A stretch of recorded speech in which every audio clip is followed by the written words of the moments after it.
Before the laughter, before the spotlight, and long before the world knew her as Gloria Stivic. Sally Struthers was just a quiet little girl from Portland, Oregon, trying to make sense of a world that felt like it was falling apart. Born in 1947 into what looked like a typical middle-class family, Sally's early years were shaped more by silence than security.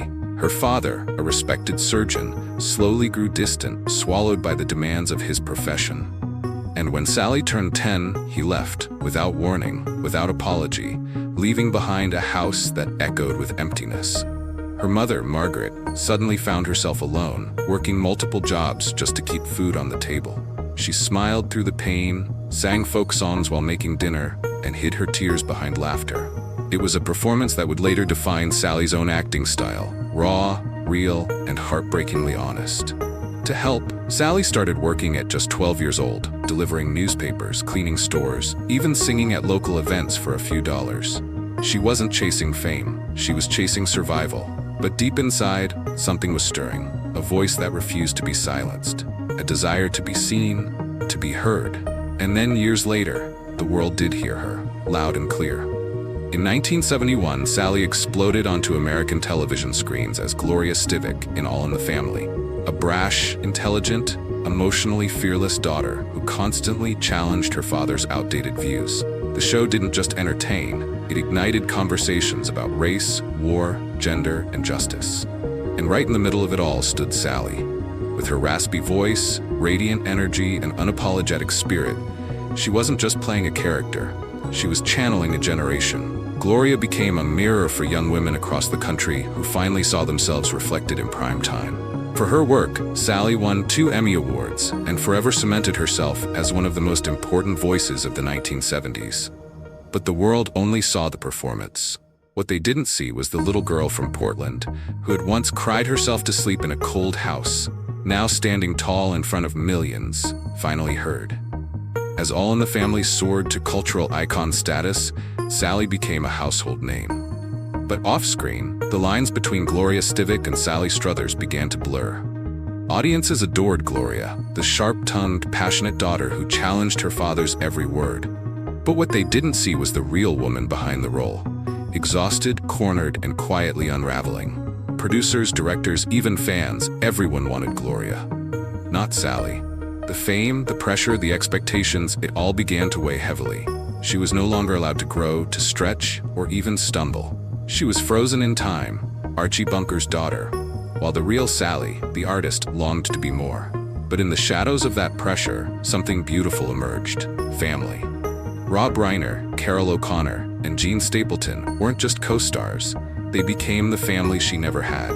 Rob, the friend who understood her without explanation. Carol, the father figure who showed her strength through calm. And Gene, the nurturing mother she had always wished for. Together, they helped her hold on to herself while the world only saw a character. And then, Sally made a choice. A bold, terrifying, necessary choice. She would break free. While still filming All in the Family, Sally took on roles that no one expected. In The Getaway, she stood beside Steve McQueen, shedding Gloria's voice and stepping into something darker, more dangerous. But it was her haunting performance in Intimate Strangers as a woman surviving domestic abuse that changed everything. Gone was the sitcom laughter. In its place, silence, fear, courage. The kind of acting that didn't entertain, it confronted. Critics took notice, so did audiences. They saw, perhaps for the first time, the real Sally Struthers. Not just a funny daughter, but a woman who knew pain and knew how to turn it into truth. She had spent years trapped in a television box. Now she was breaking through every frame, not to chase glory, but to be whole again. In the midst of fame's brightest lights, Sally Struthers found something even more unexpected, a quiet kind of love.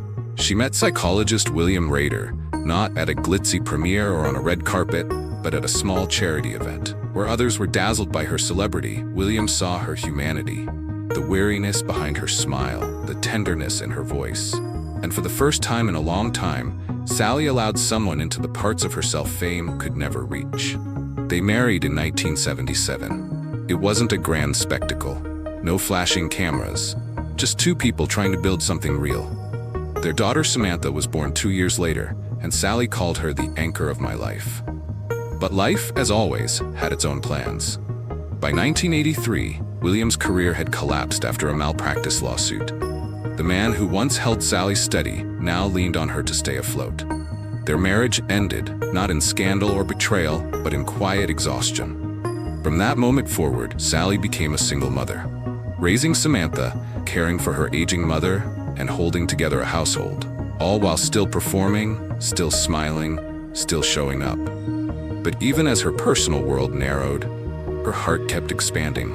In the late 70s and throughout the 80s, Sally became the emotional face of Save the Children and the Christian Children's Fund.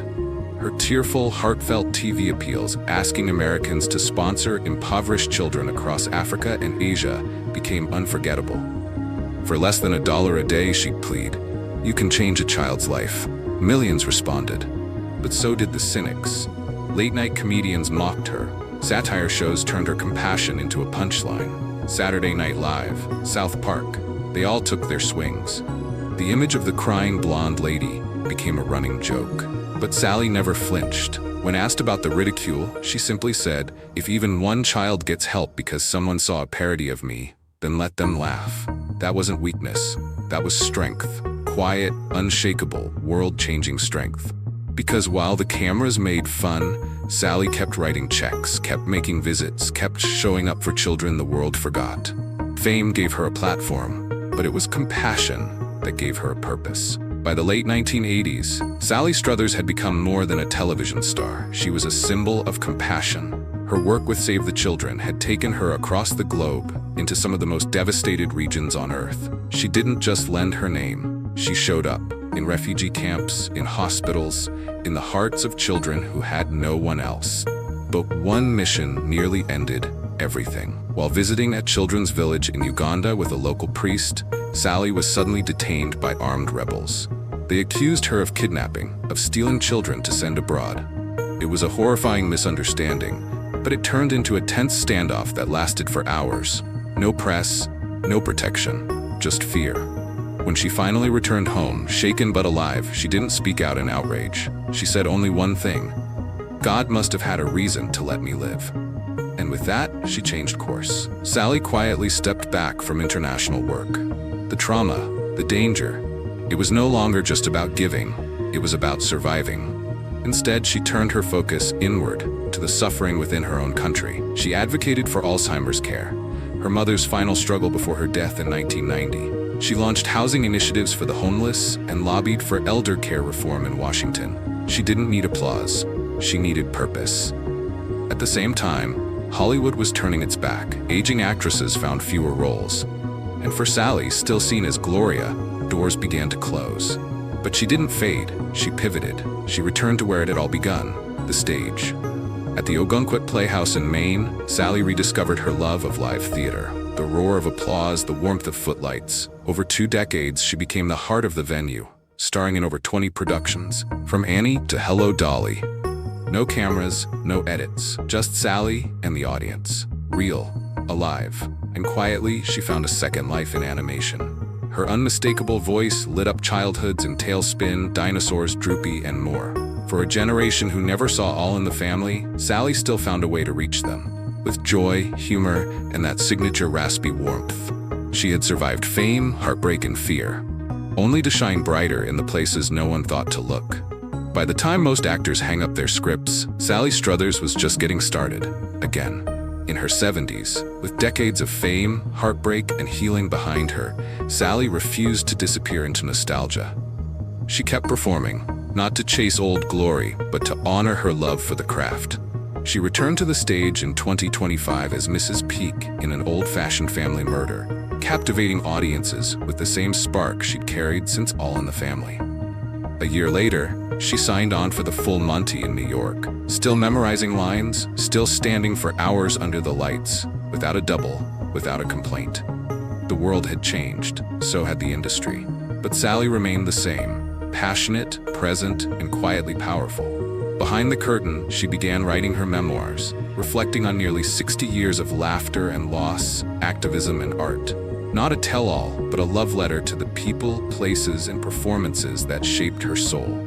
Her health had faltered. COVID left lingering pain in her lungs and joints. But she adapted, practicing yoga, attending senior recovery groups, and finding peace in the simplest things. Morning walks, home-cooked meals, fan letters still arriving by the dozens. And through it all, one truth became impossible to ignore.